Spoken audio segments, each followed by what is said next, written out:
반갑습니다. 우리 옆에 있는 분들 같이 인사하겠습니다. 반갑습니다. 평안하시길 바랍니다. 우리는 지난 시간하고 연결지어서 생각을 하도록 하겠습니다. 지난 시간에 보면 8장과 9장에서는 특별히 중요한 사건이 있었습니다.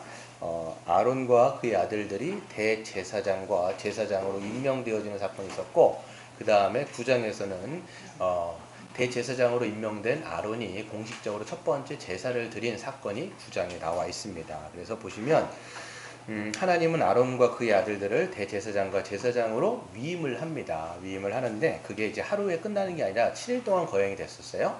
그래서 그것을 1부와 2부로 나누어서 진행을 했었는데, 1부에는 뭐가 있었냐? 바로 모세가 이제 하나님 대행인 거예요. 모세가 아론과 그의 아들들을 물두멍, 성막에 보면 이제 번제단과 물두멍이 있지 않습니까? 그 물두멍에 가갖고 몸을 씻기는 겁니다. 몸을 다 씻겼어요. 그 다음 뭘 했습니까? 예복을 입힙니다. 그래서 제사장의 예복은 흰색, 그리고 대제사장의 옷은 굉장히 화려한 그런 이제 옷을, 예복을 입히게 되는 것이죠. 그것이 끝난 다음에 어떻게 되느냐? 바로 관유를 붓습니다. 이건 특별한 거예요.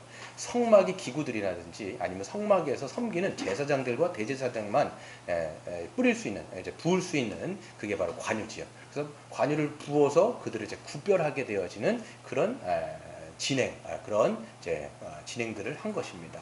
그다음 2부에서는 어떻게 되느냐? 제사를 드렸습니다. 어떤 제사냐면 세 가지 제사를 드렸는데, 모세가 제사장을 대행하면서, 왜냐하면 제사장이 없으니까요.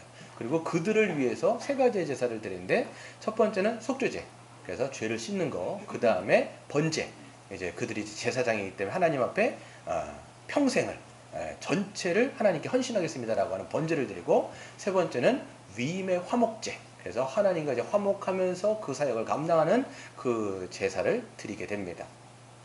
그런 다음에 이제 그들은 7일 동안 자가격리가 되는 거죠. 그래서 성막에 나오지를 못하는 거예요. 거기서 있는데 그냥 벽 보고 있었겠느냐? 그게 아니었단 말이에요. 상번제를 드리며 또 성막에다가 관유를 뿌리면서 계속 이제 김경렬 교수는 뭐라고 이야기하냐면, 제단을 가동하는 가동식을 준비하는 기간이라고 하는 거예요. 그래서 그 성막이 아직까지 운행되는 게 아니에요. 물론 제사를 그렇게 많이 드렸는데도 첫 번째 그 드려진 제사는 뭐냐면, 언제 드린 거냐면 7일이 다 끝난 다음에 8일째 아론이 이제 위임이 받았어요. 위임을 받고 나서 이제 모세의 명령을 따라서, 물론 하나님께서 주신 명령 있죠. 그 명령을 따라서 아론 자신과 그 다음에 이스라엘 전체를 위하여 드린 제사를 시작함으로써 이제 이 성막이 운영이 되는 거예요.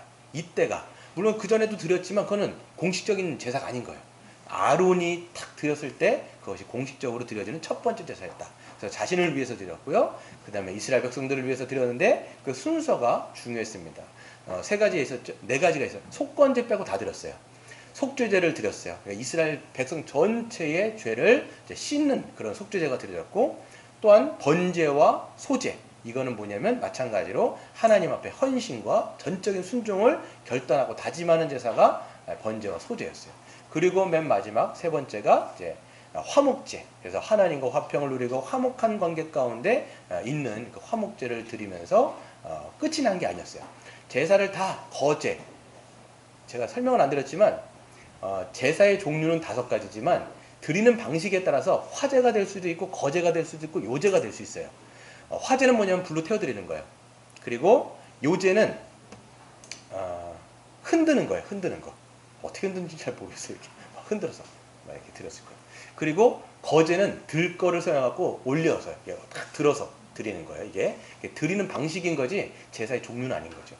다 드린 다음에 마지막에 거제로 드린 다음에 이제 아론이 마지막으로 이제 성도가 아니고 그 이스라엘 백성 전체를 향해서 손을 들고 민수기에 나와 있는 그 축도로 해서 마지막 기도를 합니다.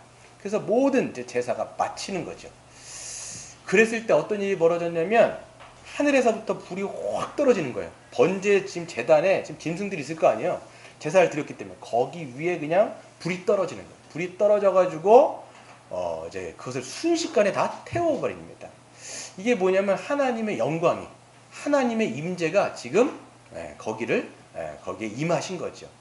이거는 내가 그 제사를 받았다라는 의미가 될 수도 있고요. 그리고 이제는 내가 너희들과 영원토록 임마누엘 하겠다라고 하는 그런 상징적인 모습입니다. 그러니까 하나님은 보이시지 않는데 가시적인 불로서 하나님 이제 구약 같은데 보시면 이제 불이라든지 뭐 이런 걸로 이제 하나님이 현현하시지 않습니까? 그래서 하나님이 그 성막 가운데 임하시는 놀라운 역사가 있게 되는 것이죠.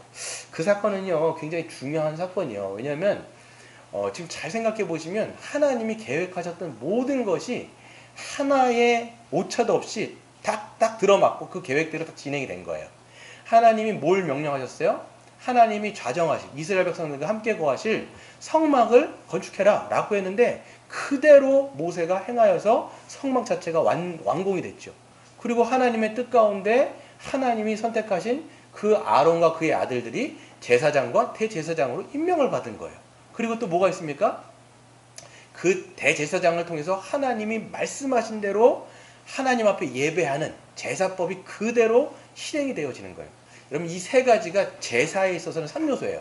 뭐예요? 성막, 그 다음에 제사장, 그 다음에 제사법. 이 세 가지가 제사의 세 가지 요소들인데 모든 것이 다 하나님의 뜻 가운데 이루어지는 거예요. 여러분 이걸 잘 생각해 보시면 하나님이 창세 때 그러니까 이 세상을 지으셨을 때 하시는 모든 그대로의 모습이 다 나와 있습니다.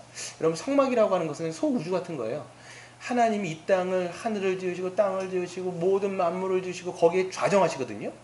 근데 이 성막이라고 하는 그 하나님의 창조의 역사를 그대로 자그만하게 마이크로처럼 이렇게 조그만하게 미니어처 같이 여기다가 사실 재구성해 놓으신 거예요. 그러니까 모든 만물이 딱 완성이 되고 모든 것이 갖춰진 상태죠. 거기에 하나님의 임마누엘이 확 들어오신 거예요. 이게 중요한 역사란 말이죠, 이게. 그 다음에 이제 뭐 어떤 일이 벌어졌을까요? 하나님이 이제 다 좌정하셔갖고 이스라엘 백성들을 진두지휘하시고 그 다음에 이스라엘 백성들은 하나님의 말씀에 순종하면서 그냥 꽃길만 걸어가는 그런 모습이 될 것 같은데 그 다음 장이 10장이 이 사건이에요. 어떤 사건일까요? 굉장히 좋은 사건이었을까요? 아니면 안 좋은 사건이었을까요? 안 좋은 사건인 거예요. 오늘 그냥 읽어봐도 죽었다 뭐 이런 얘기가 계속 나오잖아요. 그냥 인간이 좀 그런 것 같아요. 모든 게 갖춰져가지고 잘 막 하나님의 뜻 가운데 갈 것 같은데 인간이 꼭 뭔가를 거기다가 초를 치는 사건들이 있습니다. 아담도 그랬고요. 여기서 이제 나답과 아비후라는 사람이 아주 그냥 자기들의 역할들을 톡톡히 감당하는 것을 잘 볼 수 있죠. 10장은요 9장하고 동일한 날에 일어난 거예요. 이게 다음날 일어난 것도 아니고요. 뭘 봤을까요? 하나님이 역사를 막 눈으로 본 거예요. 여러분 그런 역사를 보면요 이 사람들이 어떻게 했어요? 하나님이 확 임마누엘 하셨을 때 불로 역사했을 때 그들은 막 소리를 질렀어요. 그게 막 비명이 아니라 기쁜 거예요. 하나님은 선하십니다. 여호와는 선하십니다. 우리와 함께 하십니다. 라고 소리를 치면서 엎드리죠. 하나님에 대한 경외가 있는 거예요. 왜? 그러니까 그 불로 역사하시니까 사실 그게 두렵지 않겠습니까? 경외가 되지 않겠습니까? 그러면서 이 10장으로 넘어가는데 그런 거를 다 보고 나서 잠시 후에 나답과 아비후라는 이 나답과 아비후는요 아론의 첫째 아들이고 둘째 아들이에요. 아들들이 몇 명 있었는데 그 중에 첫째와 둘째죠. 이 사람들은 제사장이었습니다. 제사장으로 이 사람들도 지금 위임 받아가지고 하나님의 이제 제사들을 이제 드리겠죠. 상번제라든지 드리는데 어떻게 했냐면 1절에 보시면 각기 향로를 가져다가 여호와께서 명하지 아니하신 뭘로? 다른 불을 담아서 여호와 앞에 있는 그 분향단에다 분향을 합니다. 이게 어떤 거냐면 이제 이 사람은 제사장이잖아요. 제사법을 규례를 다 알아요. 모르면 이제 제사장 못 되죠. 그러니까 레위기에 있는 내용을 이미 아는 사람들인데 원래는 어떻게 해야 되냐면 여러분 그 번제단에 항상 벌이 아니라 불이 있어야 된다는 거 제가 말씀드렸어요. 항상 불이 거의 피어 있었어야 돼요. 이걸 상번제로 계속 아침 저녁으로 두 번을 계속 제사를 드릴 때는 불이 계속 있습니다. 거기서 불을 취해야 돼요. 향로를 가지고 거기다 불을 취한 다음에 내성소, 즉 성소 안에 있는 여기가 이제 어떻게 설명할까요? 이쪽이 입구예요. 그럼 여기 번제단이 있고 물두멍이 있죠. 그럼 여기서 불을 취해가지고 들어갑니다. 들어가면 이제 성소로 들어가는데 여기에 뭐가 있냐면 진설병이 있고 그 다음에 여기에 금 등잔대가 있고요. 그 다음에 여기에 분향대 90cm 정도 되는 분향대가 있단 말이에요. 여기다가 그 불을 해가지고 분향을 해야 되는 거예요. 항상 이 불에서 이렇게 가야 되는 거예요. 근데 이 사람이 각기 다른 불 어떤 불인지 몰라요. 라이터를 켰을까요? 뭐 하여튼 이걸로 꼈는지 아무 데나 가가지고 이거를 갖고 간 거예요. 그러니까 이게 규례가 안 맞는 거를 행해버린 거예요. 그랬으니 어떻게 됐을까요? 2절에 보시면 불이 여호와 앞에서 나와 그들을 삼키매 그들이 여호와 앞에서 거기서 즉사를 합니다. 그들이 어디서 죽었냐면 성소에서 죽었어요. 성소는요, 시체라든지 주검이 절대로 있어서는 안 돼요. 거기는 거룩한 장소이기 때문에 시체가 있으면 절대 안 됩니다. 근데 그들의 죄로 하나님이 거하시는 그 성소가 오염돼 버린 거예요. 그러니까 이게 하나님의 불이 확 나와가지고 그들을 삼켜버려요. 여기서 삼켰다라고 하는 단어가요, 9장에서 했을 때 번제단을 삼켰을 때의 단어와 똑같습니다. 번제단에서 그 불을, 그 재물들을 삼켰을 때는 하나님의 은혜의 불이에요. 근데 지금 불은 은혜의 불이 아니죠. 심판의 불이라는 거예요. 똑같은 단어를 쓰고 있는 것이죠. 그래서 그렇죠. 그랬을 때 이제 그 자리에서 즉사를 합니다. 3절을 보시면 그래서 모세가 아론을 불러가고 이렇게 얘기합니다. 이는 여호와 앞에, 아론은 그 아버지잖아요. 그러니까 그 두 아들이 죽은 거예요. 여호와의 말씀이라 이르시기를 나는 나를 가까이 하는 자 중에서, 즉 제사장들 중에서 내 거룩함을 나타나겠고 온 백성 중에서 내 영광을 나타내리라 하셨으니 아론이 잠잠했다라는 거예요. 아론이 할 말이 없었던 것 같아요. 물론 아들이 죽었기 때문에 어떻게 보면 비명행사한 거죠. 얼마나 가슴이 아프겠습니까? 근데도 이게 지금 그들의 불순종 때문에 하나님의 심판을 받고 죽은 거기 때문에 아무런 변명을 할 수가 없는 거예요. 아버지로서도, 그리고 대제사장으로서도 할 말이 없는 거죠. 여기서 하나님이 직설화법으로 하신 내용이 굉장히 좀 중요한 내용인데, 나는 내 영광과 거룩함을 누구를 통해서 드러내냐면 나를 가까이 하는 자들을 통해서 드러내겠다. 제사장이라든지 대제사장을 통해서 드러내겠다. 우리에게 얘기하면요, 그러니까 하나님을 가까이 하는 자, 우리는 성도죠. 하나님을 가까이 하는 자를 통해서 하나님의 거룩함을 드러낸다는 것. 그만큼 우리를 통해서 하나님의 영광이 드러나는 그런 면모가 있기 때문에 우리의 몸도 중요하고요, 우리의 생각도 중요하고요, 우리의 행하는 모든 것이 사실 굉장히 중요합니다. 왜? 나를 통해서 하나님의 영광이 드러나길 기뻐하시거든요. 이걸 우리가 생각해 봐야 돼요. 그만큼 또한 우리는 막중한 거예요. 어떻게 보면 우리가 함부로 행할 수 없는 것이, 우리가 제가 늘 말씀드린 것지만 우리는 그리스도 안에서 모든 자가 제사장이라고 말씀드렸잖아요. 그러니까 우리는 하나님을 가까이 하는 자란 말이에요. 그러니까 우리는 더 어떻게 보면 신중을 기해야 되고, 어떻게 보면 무분별하거나 또 우리가 부주의하거나 그냥 그런 것들을 우리가 하지 말아야 될 사람이 우리라는 것을 우리가 또 생각해 볼 수 있죠. 우리가 여기서 좀 한번 생각해 볼 게 있는데요. 하나님의 충만한 임재와 영광을, 그런 은혜를 경험했는데 그들은 왜 그랬을까요? 저라면 그런 불을, 하나님의 영광을 가시적으로 봤잖아요. 그럼 얼마나 두려워 떨었을까요? 경외했을까요? 그런데도 이렇게 다른 불을 급하게, 어디서 어떻게 했는지 모르겠지만 다른 불을 가져와서 그렇게 드렸다. 이게 왜 그랬을까? 이렇게 부주의하고 이렇게 했을까라고 했을 때, 좀 제가 좀 생각했을 때는 우리는요, 은혜를 경험하면 나태해지거나 부주의해지는 경향이 있습니다. 그렇지 않습니까? 여러분, 이 사람들은 어떻게 보면 하나님의 은혜를 굉장히 경험한 거예요. 근데 우리가 그 은혜를 경험하고 하나님의 임재를 막 경험하면 그 이유가 우리는 조금 삐끗하는 경향들이 분명히 있습니다. 여러분 예를 들어서 수련회 같은 데 가보시면 뭐 은혜 충만하잖아요. 와, 막 기도하고 말씀 막 24시간 받고 막 이래갖고 은혜가 충만해졌어요. 그러면 그때 조심하셔야 돼요. 우리가 은혜가 충만할 때 조심해야 되죠. 사단도 여러분 보시면요, 그 마가복음에 보시면 어떤 비유가 있죠? 씨를 뿌리는데 누가 와서 주워 먹어요? 새가 와가지고 이걸 씨를 주워 먹는단 말이에요. 이게 뭐냐면 이제 사단이 와갖고 우리가 들었던 말씀을 이제 집어 먹는다는 얘기를 할 때 있고요. 또한 우리 마음도 막 은혜를 받고 나면 굉장히 좀 안일해져요. 이 정도 내가 했으면 됐지. 이 정도 말씀 보고 이 정도 기도하고 막 내 집중해서 했으면 이 정도 했으면 내가 됐을 거야 라고 하면서 그동안 했던 어떤 긴장감을 풀어버릴 때, 그럴 때 어떻게 됩니까? 우리가 부주해지거나 나태해져 갖고 오히려 우리가 하나님 앞에 범죄하는 경우가 있진 않는가라는 생각을 하게 되는 것이죠.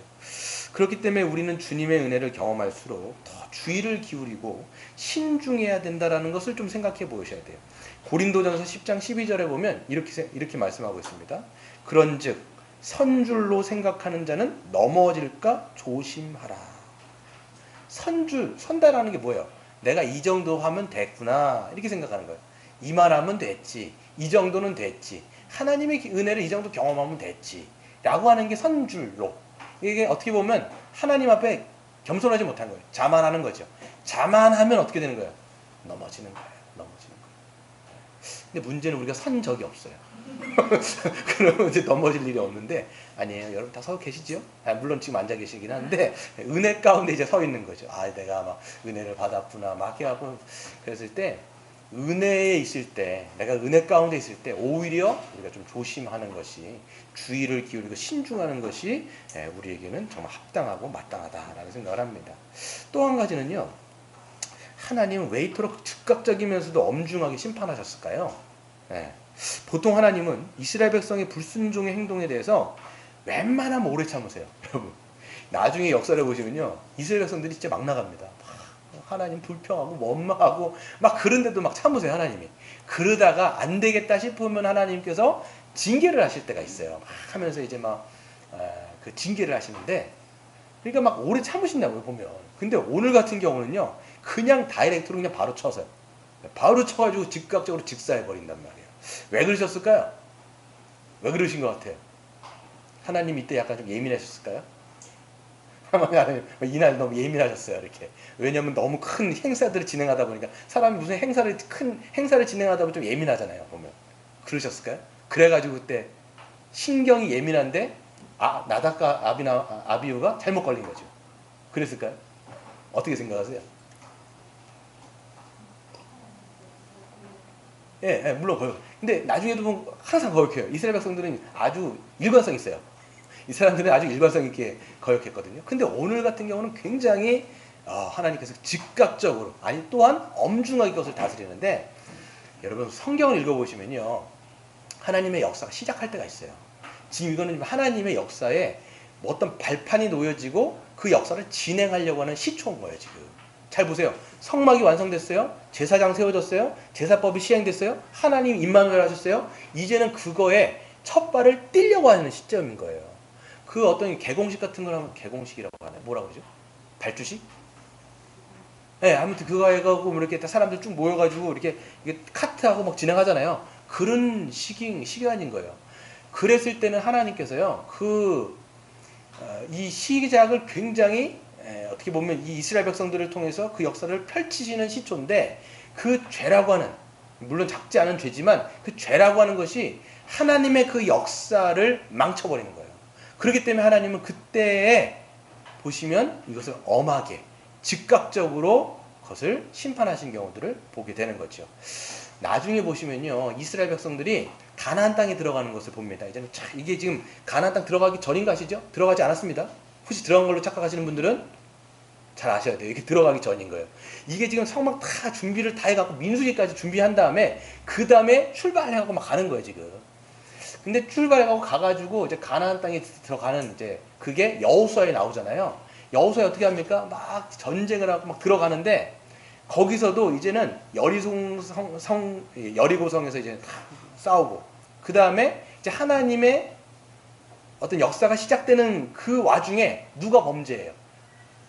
기억하세요? 아간이라는 인물 아세요? 아간. 모르시나요? 아시죠? 예.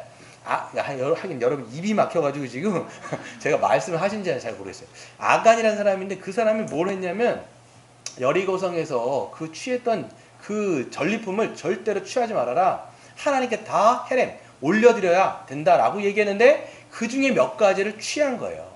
그랬을 때 그게 나중에 탄로가 나가지고 하나님께서 그 아간을 어떻게 하십니까? 거기서 보시면 돌로, 이스라엘 백성들 전체가 돌로 그 사람을 쳐가지고 거기서 죽여버린 거예요. 그리고 거기에 돌무더기가 쌓였는데, 그게 뭐예요? 아굴골짜기가 돼버린 거예요, 여러분. 그러니까 구약에서도 어떻게 보면 하나님이 이제 가나안 땅에 들어가서 또 초석을 놓고 그 역사를 진행하시려고 하는 그때 아간이 범죄가 하나님의 역사를 망쳐버리는 거예요. 그렇죠?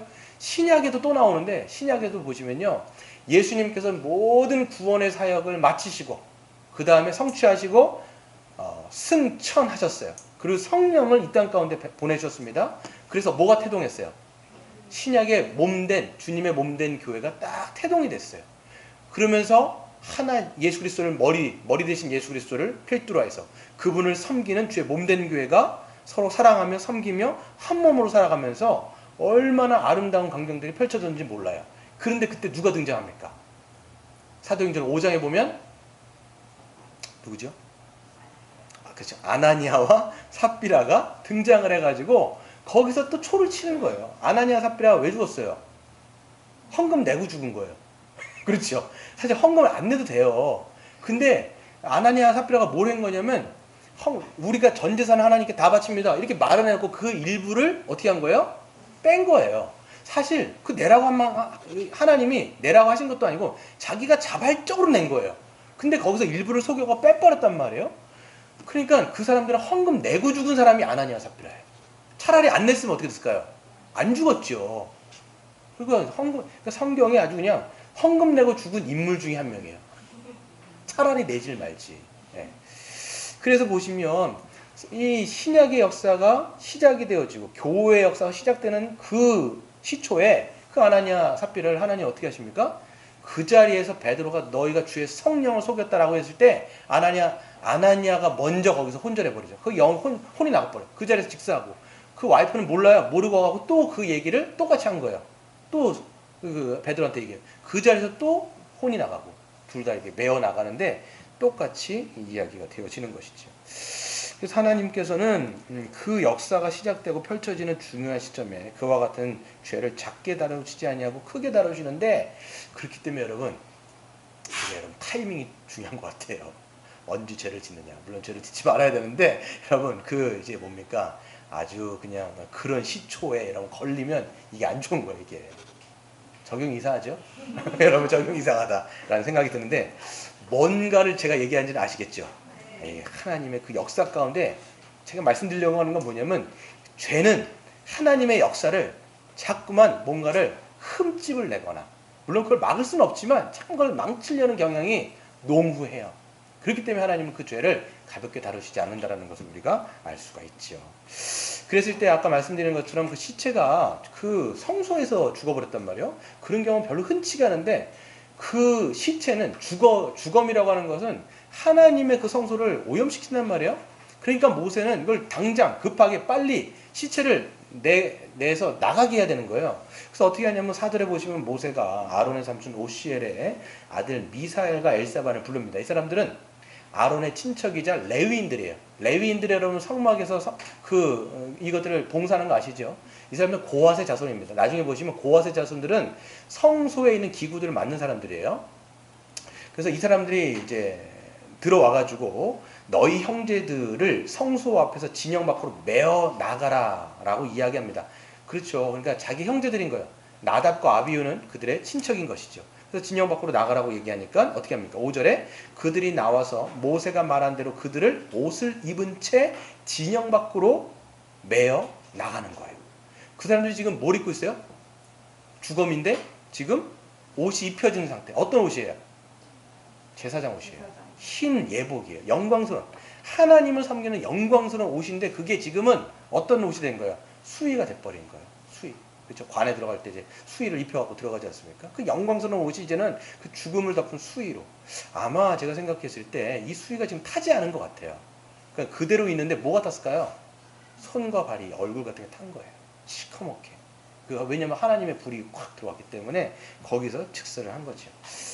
그러니까 보시면 이게 영광스러운 제사장의 직분이 이렇게 아주 그냥 그렇게 되는구나 라는 생각이 듭니다. 또 그래서 보시면 6절에 이렇게 이야기하죠. 한번 같이 읽어볼까요? 시작. 모세가 아론과 그의 아들 머리를 긁거나 옷을 찢지 말라. 그리하여 너희가 죽음을 면하고 여호와의 진노가 온 회중에게 미침을 면하게 하라. 오직 너희 형제 이스라엘 온 족속은 여호와께서 치신 불로 말미암아 슬퍼할 것입니다. 모세가 누구한테 이야기하냐면 남은 셋째와 넷째 아들, 아론의 셋째와 넷째 아들도 제사장이거든요. 그게 엘르아살과 이다말이라고 하는 그 사람들인데, 그 사람들에게 이제 제사장으로서 해야 될 일들을 이야기합니다. 뭐라고 얘기하냐면 너희들은 옷을 찢거나 머리를 풀지 말아라. 이게 머리를 푼다라고 하는 것은 장례를 치를 때 슬퍼하는 것 때 애도하는 형식으로 하는 건데, 사실 이거는 대제사장에게는 금지된 형식이에요. 여러분 대제사장이 되잖아요. 부모가 죽어도 장례를 참여할 수가 없어요. 주검을 가까이 할 수가 없으니까. 그렇기 때문에 대제사장은요 머리를 풀거나 옷을 찢는 행동을 절대 할 수가 없습니다. 근데 이제 제사장들은 할 수 있어요. 제사장들은 다른 사람은 몰라도 이제 친척, 그러니까 자기의 직계 가족이 죽었을 때는 장례를 행할 수 있는데 지금 엘라살과 이다말은 대제사장이 아니에요. 뭐예요? 제사장이에요. 근데 제사장인데 대제사장에게 적용되는 그 금지 규정이 이 사람들에게 적용된 거예요. 왜 그랬을까요? 지금은 굉장히 뭐예요? 비상사태인 거예요. 하나님의 성소에서 지금 죽었기 때문에 빨리 이 죽음을 치워버려야 되고 그 남은 일들을 이 제사장들은 해야 되기 때문에 비상사태이기 때문에 그들에게 이야기합니다. 그리고 뭐라고 얘기냐면 너희들의 형들이 죽었지만 애도하지 말으라는 거예요. 지금 왜 애도하지 말으라 그랬냐면 지금 이 죽은 것은 왜 죽은 거예요? 불순종해서 하나님의 심판으로 죽었기 때문에 이건 절대 애도해서는 안 된다라는 이야기를 하면서 제사장에게 이야기를 하는 겁니다. 그리고 이제 이스라엘 백성들에게는 그것에 대해서 슬퍼하라. 여기서 슬퍼는 아마 그 죽음에 대한 애도라기보다는 그들의 범죄에 대한 회개와 자복이라고 그 주석 학자들은 여기서 좀 이야기를 하더라고요. 보니까. 그래서 애도를 하지 못하도록 이야기를 합니다. 여기서 좀 중요하게 좀 다뤄야 될 것은 10장에서 여러분 뭐가 나온 거예요? 제가 지금 오늘 그 설교의 주제가 뭐예요? 다른 불이에요. 다른 불은 뭘까요? 다른 불. 아까도 말씀드린 것처럼 이 사람들은 규정들을 어겼습니다. 번제단에서 불을 취해서 분향을 했어야 되는데 그걸 하지 않은 거예요. 그렇기 때문에 하나님의 심판이 와서 죽은 거란 말이죠. 그러니까 하나님에게 나오는 방식은 까다롭다 까다롭지 않다. 굉장히 까다로워요. 왜냐하면 거룩하신 하나님 앞에 죄인들이 나오는 거기 때문에 함부로 못 나와요. 그들을 위한 거예요. 사실 말해서. 이건 하나님의 영광도 있지만 그 죄인들을 위한 거예요. 왜냐하면 하나님의 거룩함을 맛보게 되면 그 자리에서 다 즉사기 때문에 하나님은 절차를 까다롭게 두셔서 그 길로 그 방식대로만 나오라고 하셨는데 그 규정 어긴 거예요. 그러면 여러분 우리에게 좀 적용을 한다면 우리에게 다른 불은 뭘까요? 우린 더 이상 구약의 제사를 드리지 않잖아요. 우리 뭐 여기 뭐 번제해갖고 뭐 없잖아요. 그럼 우리에게 다른 불은 뭘까요? 우리에게 다른 불은 뭘까요? 여기서 생각해 볼 때 번제단이 무언지, 왜 하나님은 번제단에서 불을 취해서 분향단에 분향하라는지를 우린 좀 생각해 봐야 돼요. 왜 그랬냐? 번제단은 뭘 상징하는 거죠? 예수 그리스도.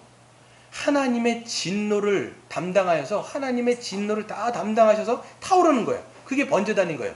그러니까 하나님의 진노를 해결하시는 번제물이 되시는 예수 그리스도를 상징하는 거죠. 거기서 불을 취해서 분향단은 뭘 상징해요? 분향단은 뭐냐면 향이 이렇게 올라간다고 제가 그때 성막 시간에 말씀드렸는데 이 분향단은 뭐냐면 우리를 중보하시는 죄인들을 중보하시는 예수 그리스도예요. 왜 그게 이렇게 연결이 됐냐면 모든 구원의 역사를 다 마치신 다음에 마치셨기 때문에 하늘 위에 승천하셔서 우리를 중보하실 수 있는 그 자격을 얻으셨기 때문에 그 분향단이 예수 그리스도를 상징하는 거예요. 두 개는 연결되어 있는 거예요. 예수님의 십자가, 예수님의 중보. 그러니까 우리는 하나님 앞에 지성소에 나갈 때 누구를 통하지만이 하나님께 나갈 수 있어요. 오직 예수라는 거예요. 이 구약에서부터 아주 세세하게 쓰여 있는 거예요. 그러니까 이거를 알고 보면 구약의 역사는 다 예수예요. 야, 예수 그리스도밖에 없구나. 그리스도 외에 다른 길은 다 다른 불이구나. 그럼 죽는구나. 라고 우리는 생각할 수밖에 없는 거죠. 여러분 어떤 방식으로 우리가 하나님께 나아가고 있습니까? 이걸 우리에게 물어보는 거예요. 이런 본문을 보면서 나는 하나님께 어떤 방식으로 나아가지? 오직 예수 그리스도, 원웨이 지저스. 제가 이렇게 자전거를 타고 가는데 어떤 여학생이 뒤에다가 딱 그 티셔츠를 있는데 원웨이 지저스. 예. 무슨 뜻인지 모르시나요? 그거 아시죠? 예. 길은 하나밖에 없다는 게 지저스 하나밖에 없는 원웨이 지저스 딱 써있더라고요. 그러니까 그리스도 외에 다른 길로 가면 다 여러분 이건 다른 불인 거예요. 다른 불. 여러분 그러면 그리스도를 통해서 우리가 나아간다는 게 뭐냐라고 얘기했으면 자기 의가 아니라는 거예요.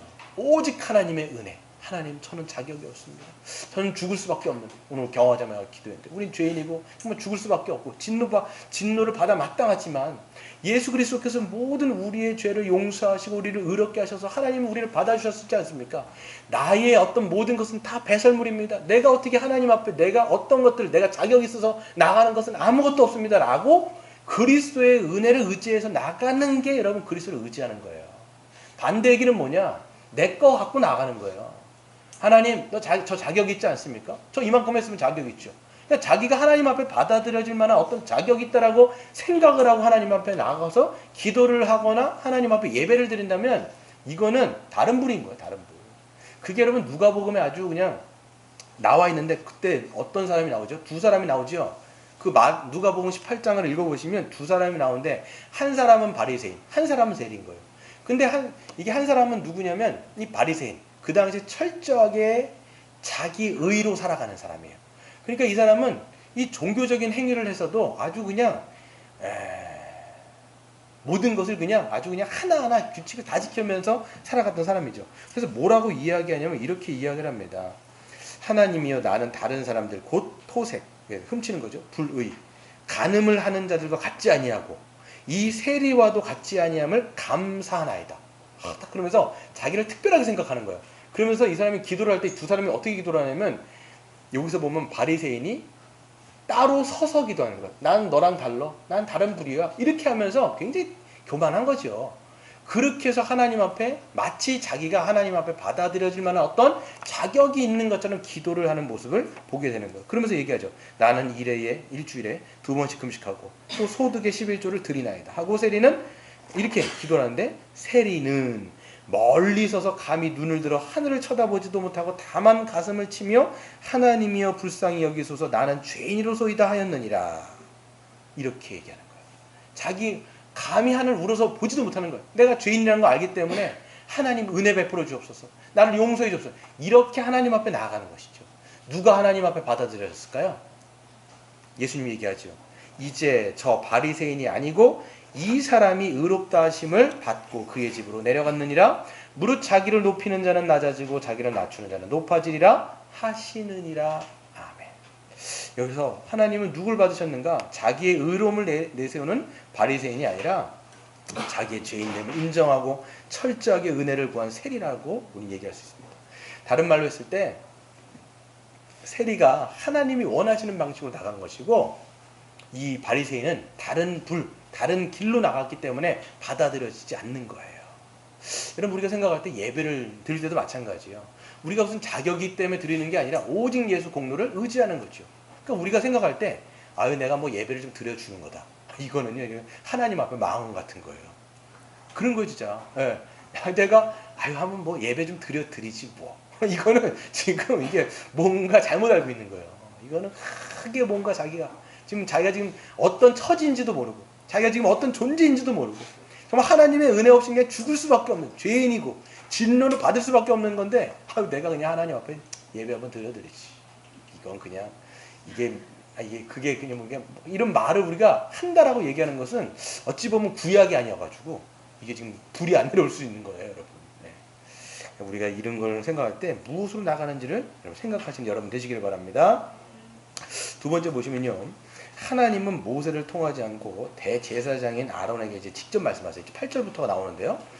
아론에게 보통은 모세를 통해서 말씀하셨는데 이제 아론이 어떤 자격이 있어요? 대제사장인 거예요. 직접 말씀하시는데 뭘 말씀하시냐면 9절 한번 같이 읽어보겠습니다. 시작. 너와 내 자손이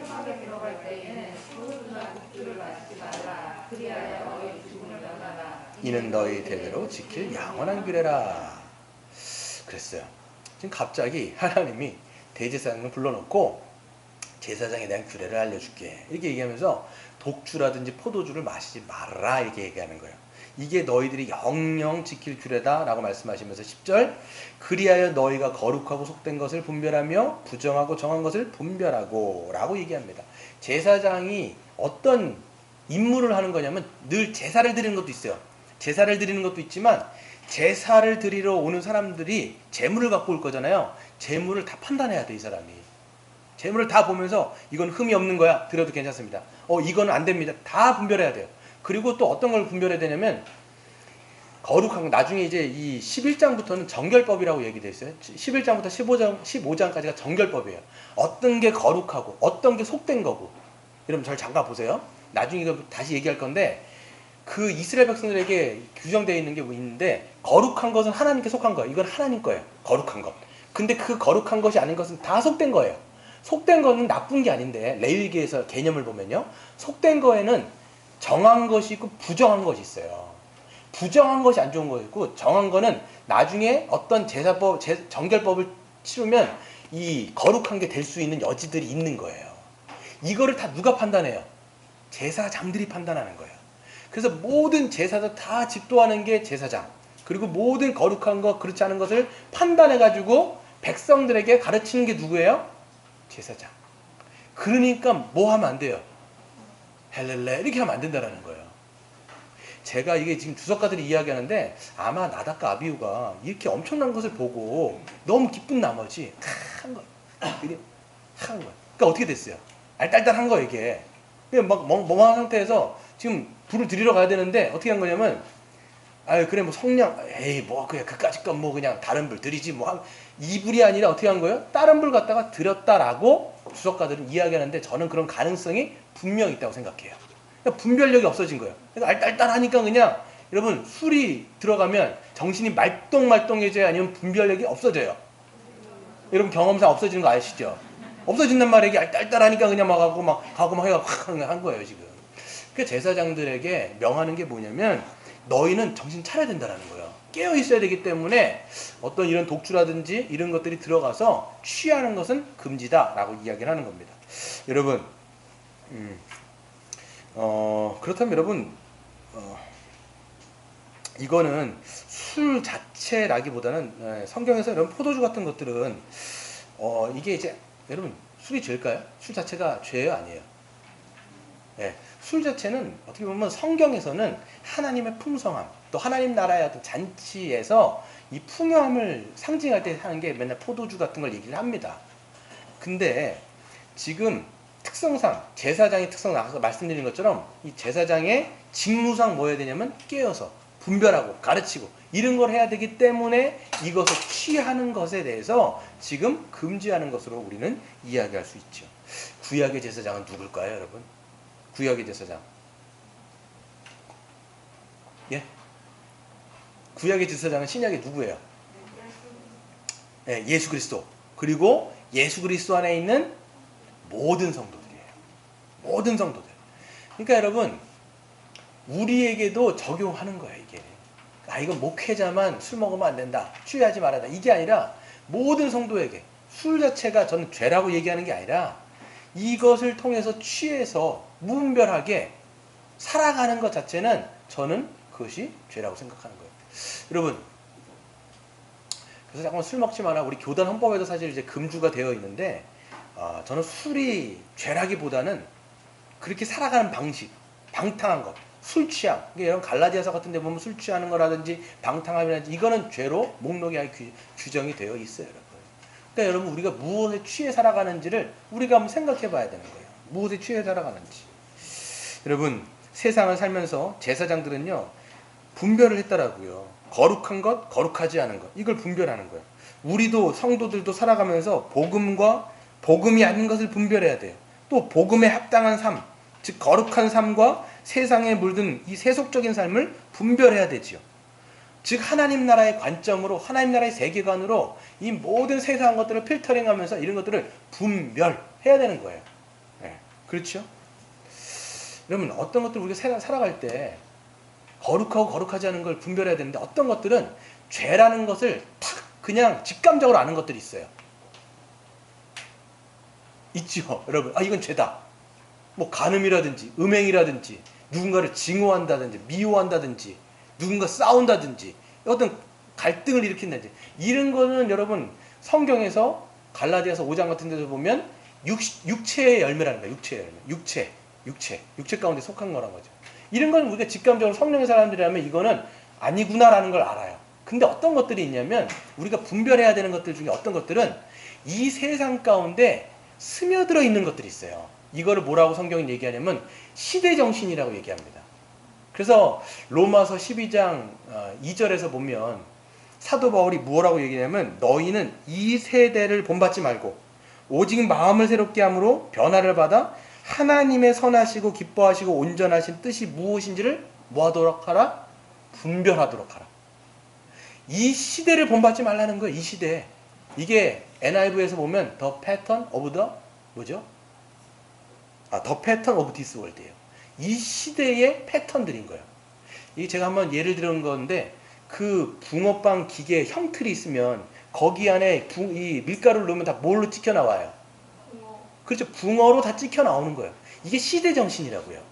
그러니까 우리가 이 세상 살아가는데 이 시대는 우리에게 계속 요구하는 게 있고 우리를 그렇게 자꾸만 우리에게 메시지를 줌을 통해서 그런 세상에 살아가는 방식으로 살아가도록 자꾸만 패턴을 만드는 것들이 있어요.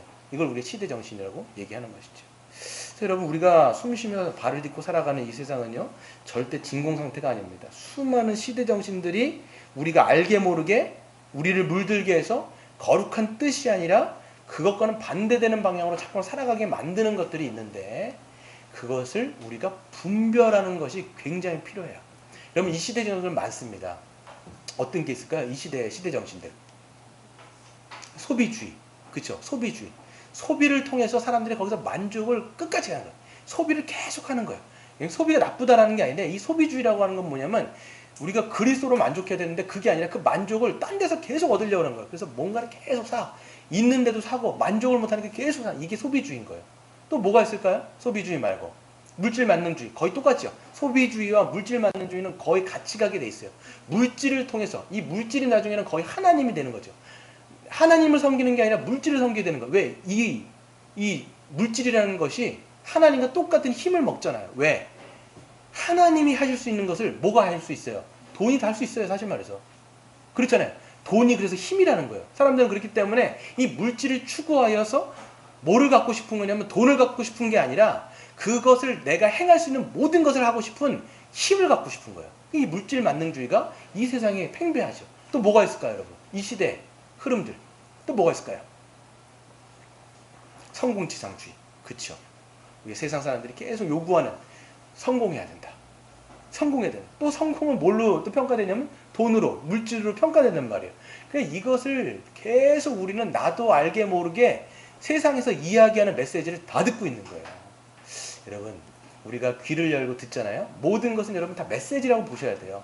TV를 틀고 보는 것도 메시지로 들어오는 것이고, 라디오를 켜고 듣는 것도 메시지로 보는 것이고, 여러분이 우리가 보면서 눈으로 귀로 하는 건 다 지금 메시지로 들어오고 있는데, 이게 우리가 알게 모르게 세상의 정신 가운데 나도 모르게 어떻게 돼요? 물들어가는 거예요. 이거를 성경에서 뭐라고 얘기하면 세속화다 이렇게 얘기해요. 세속화. 여러분, 개구리를 죽이는 방법 중에 그냥 뜨거운 물에다 탁 넣는 게 아니라 뭐 어떻게 넣어요? 찬물에다가 개구리를 넣어요. 그 다음에 어떻게 합니까? 물을 갖다 서서히 끓이는 거예요. 서서히 끓이면 이 개구리는요, 이게 점점 뜨거워지는데 자기 뜨거운지를 모르는 거죠. 이게 나중에는 뜨거워져도 모르는 거예요. 서서히 어떻게 되게 데워지다가 거기서 끌려다가 죽는 거예요, 여러분. 우리도 마찬가지예요. 성도들이요, 이 땅 가운데 살면서 천천히 이런 것 가운데 우리가 몸에 이런 것들이 배어드는 거예요. 그러니까 하나님은 뭐라고 우리에게 말씀하시냐면 깨어있으라는 거예요. 취하지 말라는 거예요. 술 취하지 말고 세상에 취하지 말아라. 여러분, 그냥 이게 그냥 딱 이건 술이야, 술 먹지 마, 이걸로 받아들이는 게 아니라 뭐에 우리가 취하며 살아가냐. 정신이 없으면, 여러분, 이 마르틴 로이드 존슨이라는 목사님이 계시는데 그분이 원래 의사셨어요. 그 왕실에, 영국 왕실에 사실 의사였는데 이분이 나중에 신학을 제대로 전공한 게 아니라 혼자 독학해갖고 목사가 되시는데, 그냥 정규 과정 받으신 목사보다 훨씬 탁월한 분인데, 이 목사다 보니까, 아니 의사다 보니까 딱 얘기를 할 때 이런 걸 딱 쓸 때 막 중간에 의학적인 것들이 막 있어요. 뭐라고 얘기하냐면 술이라고 하는 것은 각성제가 아니라는 거예요. 뭘까요? 마취제라는 건 마취제. 그렇잖아요. 술 먹고 각성되는 거 보셨어요? 술을 막 마셨더니 막 몸이 막 각성되더라. 물론 어떤 사람은 술을 마시면 못했던 이야기 막 하잖아요. 각성된 게 아니라 뭐가 된 거예요? 마취가 된 거예요. 지금 이게 원래 늘 했던 게 마취가 돼가지고 자기가 원래 하지 못했던 말이 막 쏟아져 나오는 거예요. 이게 마취된 거예요. 그런데 이분은 이제 로이드 존슨 목사님이 뭐라고 얘기했냐면 정말 우리에게 각성제가 있다. 그분이 누구예요? 성령님이라는 거예요. 그 성령님이 우리에 오셔서 충만케 되어지면 우리에게 이해력과 그 다음에 하나님의 뜻을 분별하고 그 뜻 가운데 살아가도록 우리를 확 이끌어 주시는 게 누구예요? 성령님이라는 거예요. 그래서 사도 바울이 뭐라고 얘기했냐면, 사도 바울이 에베소서 5장 18절에 뭐라고 돼 있어요? 너희는 술 취하지 말고 뭐라고 얘기해요? 성령 충만함을 받아라. 이게 대조가 이렇게 되는 거예요. 저는 그때 읽었을 때 왜 갑자기 성령과 술이 이렇게 대조가 될까라고 생각할 때 그런 의미들이 분명히 있는 거예요. 그 앞에도 읽어보시면 뭐라고 되어 있냐면 너희가 세월을 아끼라 때가 악하니라 그러므로 어리석은 자가 되지 말고 오직 주의 뜻이 무엇인가를 이해하라. 술 취하지 말라. 이는 방탕한 것이니 오직 성령으로 충만함을 받아라 라고 이야기하면서 우리가 무엇에 취했는가, 세상에 취해 있는가, 술에 취해 있는가, 아니면 우리가 성령에 취해서 하나님의 뜻을 우리가 분별하면서 거룩한 뜻 가운데 우리가 살아가고 있는지를 여러분 자신을 바라보시는 여러분 되시길 바랍니다. 네. 마지막 세 번째인데요. 오늘 읽은 이제 내용 마지막은요. 모세는 마지막으로 아론과 그의 남은 아들들에게 엘라슬과 이다멜에게 명령을 합니다. 바로 9장에서 이제 드린 그 제사가 사실 끝난 게 아니에요. 9장에서 이제 이스라엘 백성들을 위해서 드린 제사들 있잖아요. 속죄제, 번제, 소제, 그 다음에 화목제. 이 드린 제사가 축도로 다 끝난 것 같은데 정말 마무리가 되려면 언제 끝나는 거냐면 거기서 드린 제사 중에 일부가 누구의 몫이에요? 제사장의 몫이 있어요. 그 제사장의 몫은 뭐가 있냐면 소제 중에 일부, 그 다음에 속죄제 중에 어떤 것은 일부를 취할 수 있어요. 그리고 화목제물 중에서도 일부를 취해서 하나님 앞에서 거룩한 장소, 여기서 이제 보면 거룩한 곳에서 먹으라고 얘기했는데, 거룩한 곳은 이제 성경에서는 성막들의 어떤 한 장소를 얘기하는 거예요. 거기서 제사장들이 모여가지고 함께 식사를 하면 그 제사는 완전히 끝이 나는 거예요. 근데 그게 아직 마무리가 안 된 거죠. 그러니까 모세는 어떻게 얘기했냐면 그 남은 것들을 너희가 정결한 곳에서 먹어라. 먹은 너희들의 그 주신 그 소득을, 너희의 몫을 먹음을 통해서 하나님의 제사의 모든 과정을 이제는 종결해라 라고 이야기를 하는 거예요. 모세가 지금 신경이 예민할까요, 예민하지 않을까요? 굉장히 예민한 거예요. 왜냐하면 지금 제사를 규정을 잘못 들여갖고 죽은 사람 있잖아요. 근데 그 제사가 그 사람들만 죽은 걸로 끝나는 게 아니에요. 누구랑 연결되어 있냐면 온 이스라엘 백성하고 연결되어 있는 거예요. 그들의 제사가 잘 끝나면 이 모든 그 사람들의 그 죄가 씻겨지고 하나님께 이제 받아들여졌다라는 것이 완성이 되는데 중간에 죽어버렸으니까 이게 끝이 안 난 거라고요. 그냥 지금 신경이 굉장히 예민한 거예요. 모세는. 그래가지고 이제 하는데, 그래서 먹어야 돼, 안 먹어야 돼요? 같이 모여서 먹었어야 되잖아요. 먹어요, 안 먹어요? 안 먹어요. 안 먹어요. 그래서 16절 한번 읽어보세요. 시작. 모세가 속죄제를 드린 염소를 찾은즉 이미 불살랐는지라 그가 아론의 남은 아들 엘라살과 이다말에게 노하여 이르되. 거기서 그 속죄제를 드린 염소를 찾은즉, 여기서 찾았다는 것은 한글 성경에서는 별로 좀 정확하게 번역이 됐는데 그 뉘앙스를 잘 살리지를 못했어요. inquire, 조사하는 거예요. 사실 조사하는 거 지금. 왜냐면 한번 그런 전적이 있다 보니까 이거를 지금 먹었는지 안 먹었는지, 제사가 드려졌는지를 막 조사를 한 거예요. 심사를 한 거예요 지금. 근데 딱 봤는데 어떻게 했어요? 안 먹었어요. 그리고 그냥 그 염소를 불살라갖고 소각해버린 거예요. 화재로 날려버린 거예요. 그러니까 모세가 그동안 했던, 이 눌렸던 게 그냥 뚜껑이 열려갖고 그냥 노발대발 한 거예요 지금. 여러분이 모세 입장에서는 안 그랬겠습니까? 지금 그 제사가 완성이 안 되고 이게 어떻게 보면 실패로 나가리는 아니지만 하여튼 그게 될 판이잖아요. 그러니까 얼마나 열이 받겠냐고요. 그래갖고 막 화를 내는데, 그래서 화를 내야 되는데 어떻게 됐습니까? 어떻게 보면 화가 치미는 건 당연한데 여기서 이제 노발대발하는 모세 앞에서 아론이 이렇게 이야기합니다. 19절을 한번 읽어볼까요? 시작. 아론이 모세에게 이르되 오늘 그들이 그 속죄제와 번제를 여호와께 드렸어도 오늘 내가 속죄제물을 먹었더라면 여호와께서 어찌 좋게 여기셨으리요. 이게 무슨 얘기일까요? 어떤 얘기예요? 하나님 앞에 우리가 속죄제물을 우리가 먹었더라도 하나님께서 그것을 기뻐하셨겠냐라는 거예요. 지금 아론의 입장에서는 어떻게 된 거예요? 여러분이 아론이라면, 아론의 입장이라면 어떻게 된 거예요? 면목도 없지만 누가 죽은 거예요? 아들이 죽은 거예요. 두 아들이 하루 한 날에 그냥 비명해서 한 거예요. 근데 지금 우리가 물론 이게 규정상 제사장과 대제사장이 함께 먹어야 되지만 아들이 죽었는데 이 고기를 먹으면서 그게 목분형으로 넘어가겠냐라는 거예요. 지금 안 넘어가겠지 않냐라는 거예요. 이 하나님 이걸 바라보신다 한들 이걸 정말 기쁘게 받아들였을까라고 아론이 항변 아닌 항변을 하는데, 모세가 그것을 듣고 어떻게 돼요? 20절에 모세가 그 말을 듣고 좋게 여겼더라. 모세는요 하나님의 대행자예요. 그럼 누가 좋게 여기신 거예요? 하나님이 그냥 좋게 여기신 거예요. 우린 여기서 좀 생각을 해봐야 될 게 뭐가 있냐면, 앞에 이다말과 나답과 아비후는요 규정 어겼어요. 근데 그 자리에서 직사했어요. 근데 아론과 그 나머지 제사장들은 이 사람들도 규정을 어겼어요. 근데 누구는 심판받고 누구는 은혜 가운데 간단 말이에요. 어떤 차이 때문에 이런 차이가 있을까요? 왜 그랬을까요, 여러분? 저는 어제 생각하다가 막 책을 찾아왔는데 주석이 안 나와, 이게. 좀 써줬으면 좋겠는데 그냥 이걸 뭉뚱그리고 넘어가. 그래서 어제 생각을 좀 했죠, 제가. 묵상하면서. 네. 네, 그래서 어떨까? 여러분 생각할 때 어떠세요? 둘 다 어긴 거 아니에요. 한 사람 뭐 둘 다 어겼는데 왜 그럴까요? 어떤 것 같아요? 뭐 정답은 없어요. 우리가 한번 생각해 보는 거죠. 본인 자식에서 가슴 아파하는 예. 사랑하는 그런 마음, 예. 하나님 앞에 어기 죄송한 마음도 있지만 자식을 보낸 가슴 아픈 마음으로. 예. 그런 마음도 분명히 있을 거예요. 예, 맞아요.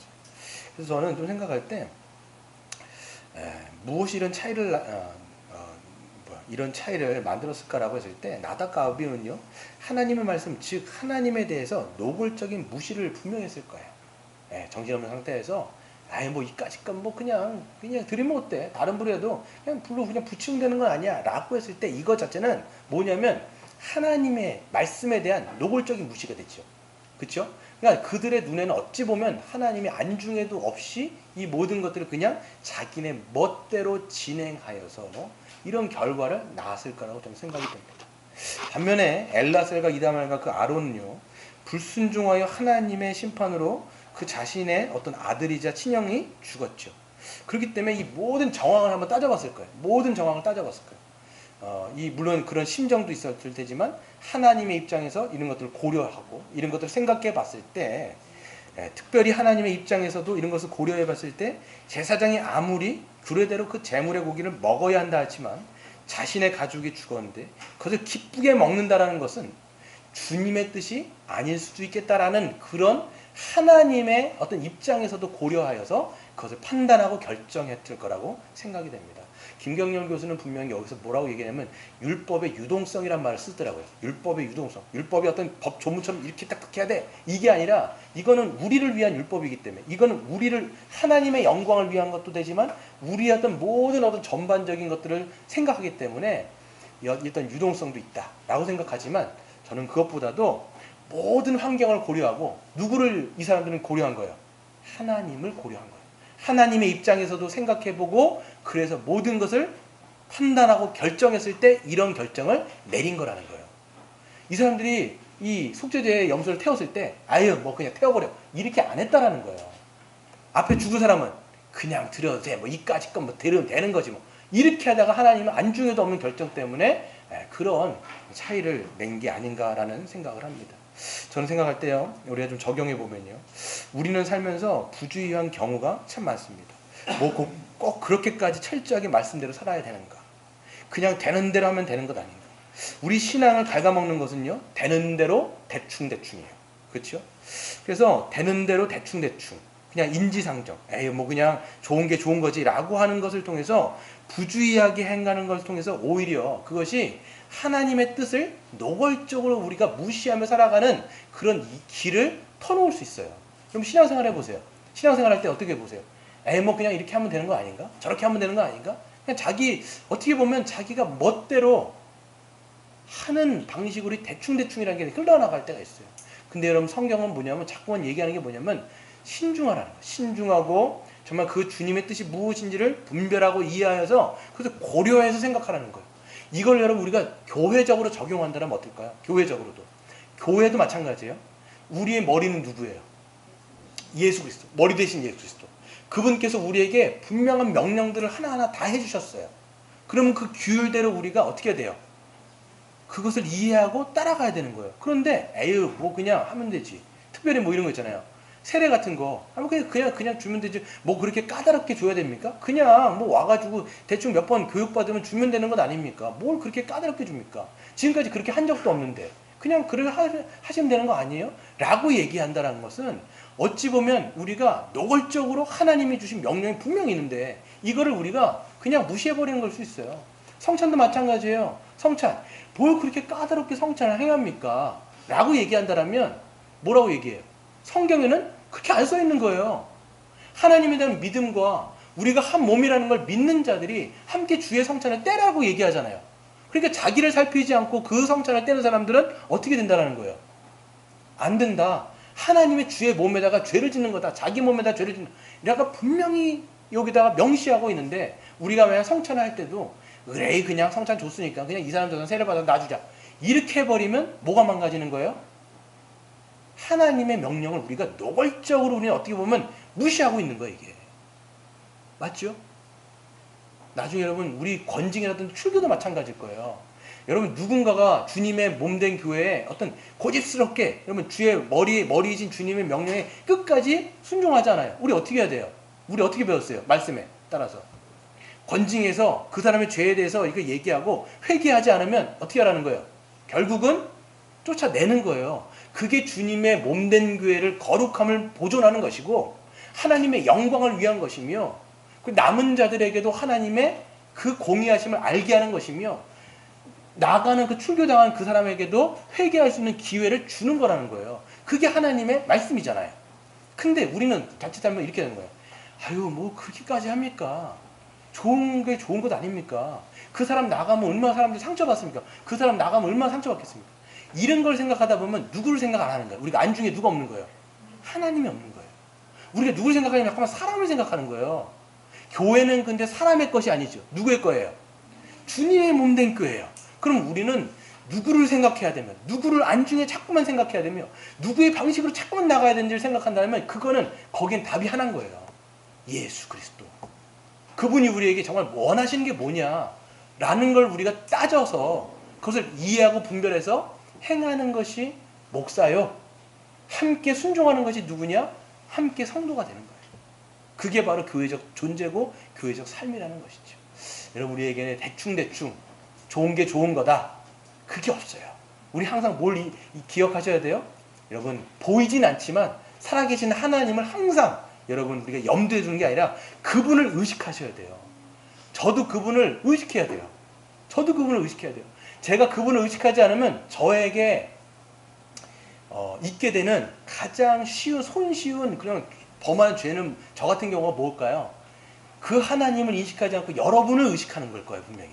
그러면 저는 누구의 눈치를 보냐면 하나님의 눈치를 보지 않고 여러분의 어떤 눈치를 계속 보면서 말씀의 원리가 아니라 자꾸만 인간적인 뭔가를 동원하려고 하겠죠. 그때는 누가 태클을 걸어주셔야 돼요?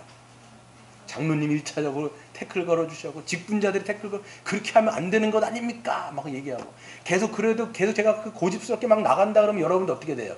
저희 집에 와서 돌을 던지거나 불을 질러버리고. 근데 이제 여러분 기억하시죠? 사람이 없을 때고 사람이 없을 때 그렇게 하셔야 되는 거예요, 여러분. 그렇게 해서 우리가 한 몸됨으로 살아가는 저와 여러분 되시기를 주의 이름으로 축원드립니다.